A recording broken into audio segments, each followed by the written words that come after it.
Okay, boys and girls, standard 12 science, subject English. આપણે જે continue આપણો યુનિટ છે, યુનિટ નંબર 2, રીડ 1.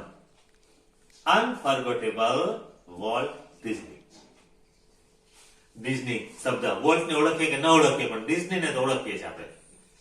કારણ કે આજે અનેક સિરિયલો છે, કોમિક સિરિયલો, કાર્ટૂન સિરિયલો એ ડિઝનીની જ આવે છે. પ્રીટાસ્ક કર્યું, ગ્લોસરી કર્યું, એક્સપ્લેનેશન આપણે લાસ્ટ પેજમાં જ છીએ, જે આજે આપણે પૂરું કરશું.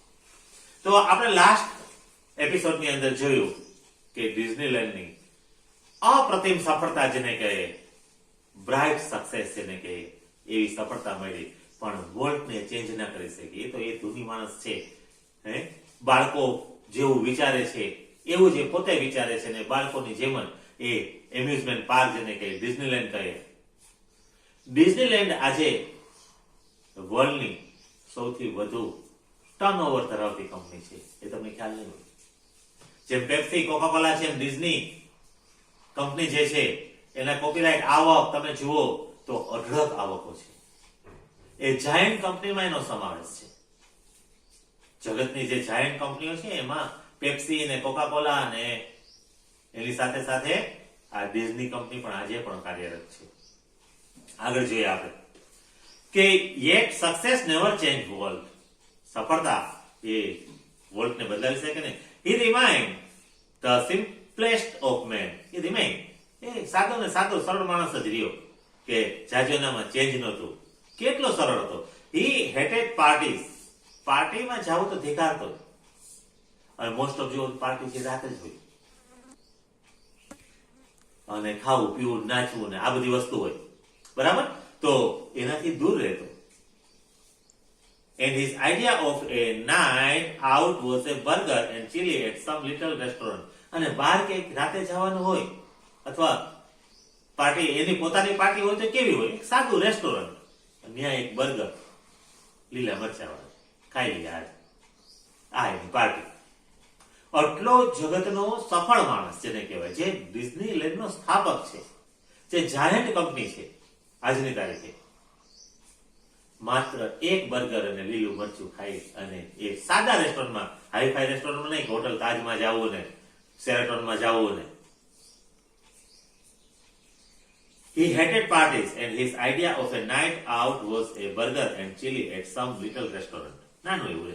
His only extravagance was a miniature railroad that ran around the grounds of his home. એની કોઈ ખર્ચાળ વસ્તુ હોય તો ગાડીના પાટા, જે ઘરેથી લઈ આવ્યો હતો, અત્યારે ડિઝનીલેન્ડમાં રાખેલા છે. હવે એને પ્રશ્ન પૂછે છે, what do you do with all your money? તારી પાસે આટલા બધા પૈસા આવ્યા, આ પૈસા તું કરીશું? A friend once asked him. એક મિત્ર એને પૂછ્યું એક વખત કે ભાઈ તારી પાસે આટલા પૈસા છે, હું કરીશ તું આનો? Pointing at the studio, Walt said. પોતાનો સ્ટુડિયો દેખાડ્યો અને કીધું, હું કીધું, I fertile that field with it. ઓલા ખેતર છે ને, મતલબ સ્ટુડિયો જે ખેતર છે ને, એમાં હું ખાતર રૂપે એ નાખું છું. મતલબ મારો બધો પૈસા હું કેમાં નાખું છું? મારા સ્ટુડિયોમાં નાખું છું. And it's true that Walt plugged money back into the company almost as fast as it came in. જેટલો ઝડપથી પૈસો એની પાસે આવતો, એટલો ઝડપથી એ પૈસો પોતાના સ્ટુડિયોમાં નાખતો, પોતાના ડિઝનીલેન્ડમાં. ડિઝનીલેન્ડ મતલબ એનો સ્ટુડિયો છે, અને એની અંદર તમારે તમારું પિક્ચર ઉતારવું હોય તો સગવડતા છે. તમને એમ થાય કે મારે ડિઝનીલેન્ડમાં પિક્ચર ઉતારવું, તો સ્ટુડિયો છે જ એની અંદર. અને મોસ્ટ ઓફ ઇંગ્લિશ પિક્ચર તમે જોતા હશો તો એની અંદર ડિઝનીલેન્ડ લખેલું આવશે, તો સમજી જવાનું કે આ ડિઝનીલેન્ડમાં ઉતરેલું પિક્ચર છે, ડિઝનીલેન્ડ સ્ટુડિયોની અંદર. Being Solon for the first time since he started in business gave Walt a chance to develop other ideas. હવે તો સોલવન ધનાઢ્ય બની ગયો, પૈસાવાળો બની ગયો.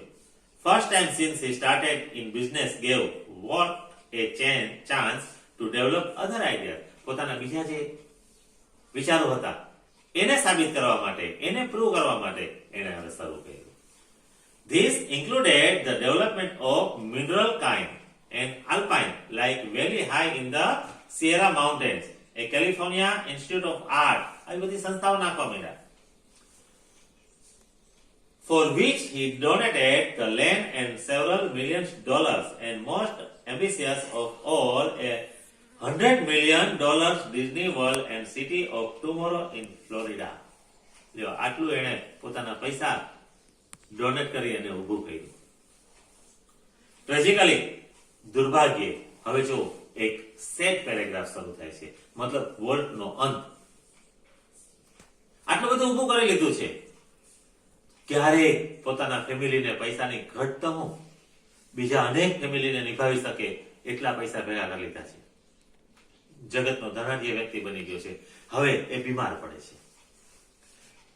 Tragically, in the midst of all this activity, Walt was stricken with this fatal illness. એક જીવલેણ બીમારીનો શિકાર બન્યો. I heard him refer to this cruel blow only once. આ બીમારી વિશે માત્ર મેં એક જ વખત સાંભળેલું હતું. Whatever it is I have got, he told me, don't get it.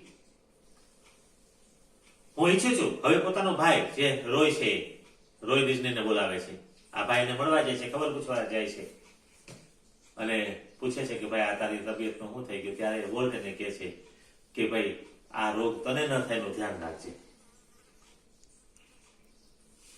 I visited him in the hospital the night before he died. અને એ મૃત્યુ પામ્યા. હોસ્પિટલમાં દાખલ કરી દીધા હતા. આગલી રાતે આ એના ભાઈ રોય ડિઝનીને મળવા જાય છે. Although desperately ill, સખત બીમાર હતા, he was as full of plans for the future as he had been all his life. હંમેશા એની પાસે જે નવા નવા આઈડિયા હતા, એ આઈડિયાઓથી એ હોસ્પિટલની પથારી ઉપર પણ એ આઈડિયા, એ વિચારોથી એ તરબતર હતા. Walt used to say that Disneyland would never be finished. હંમેશા માનતા ડિઝનીલેન્ડ ફૂલ સ્ટોપ આવવાનો જ નથી. અને આજની તારીખમાં એમાં નવી નવી ગેમ, નવી નવી રાઈડ, નવું નવું મનોરંજનના સાધનો એમાં ઉમેરાતા જ જાય છે. આપણે તો એમ્યુઝમેન્ટ પાર્કમાં પોરબંદરમાં મેળો આવે ત્યારે રાઈડ આવે છે. પછી કાયમ માટેના જે રાજકોટની અંદર એસએલ વર્લ્ડ જેવા પાર્ક છે, એ એકની એક ઘરેના આપણે રાઈડો માણીએ છીએ. જ્યારે ડિઝનીલેન્ડમાં દર મહિને નવી નવી રાઈડો ઉમેરાતી જાય છે. I like to never finished, એમ કે છે. Walt used to say that Disneyland would never be finished. Disneyland નો ક્યારે અંત નહીં આવે. મતલબ જે છે ત્યાં પૂર્ણ વિરામ આવી ગયો, આજ હવે Disneyland નહીં, નવું નવું એમાં ઉમેરાતું રહેશે. And it never will. I like to think too that Walt Disney's influence will never be finished. મને પણ એમ લાગ્યું કે આજે પણ ડિઝની ઉપર વોલ્ટનો પ્રભાવ ઓછો નથી થયો. That through his creations, એની જે સર્જનાત્મક શક્તિ છે, future generation will continue to celebrate what he once described as that precious, ageless something in every human being which makes us play with children's toy and laugh at silly things and sing in the bathtub and dream. બાળક છે ને, જો પોતાના નવા રમકડા સાથે અથવા પોતાનું મનપસંદ રમકડા સાથે રમતું હોય, બાળક છે ને તમે બાથરૂમમાં કે નાવા માટે મોકલો છીએ, એ કઈ શાંતિથી છાનું માનું નહીં ના એવી ન્યાય મોટે મોટેથી ગાશે. ઇવન કોઈ પણ ને મોકલીએ છીએ આપણે, બાથરૂમ સિંગર તો બધા હોવાના, એ જ એક એવી જગ્યા છે કે ત્યાં તમે તમારી મન પસંદ ગીતો ગાઈ શકો છો લાઉડલી. બરાબર ને? ખબર છે કે આ કોઈ સાંભળવાનું નથી. નળ ચાલુ કરી દીધો હોય, મોટેથી પાણીનો ખળખળાટ થતો હોય ને આપણે લલકાતા જતા હોય.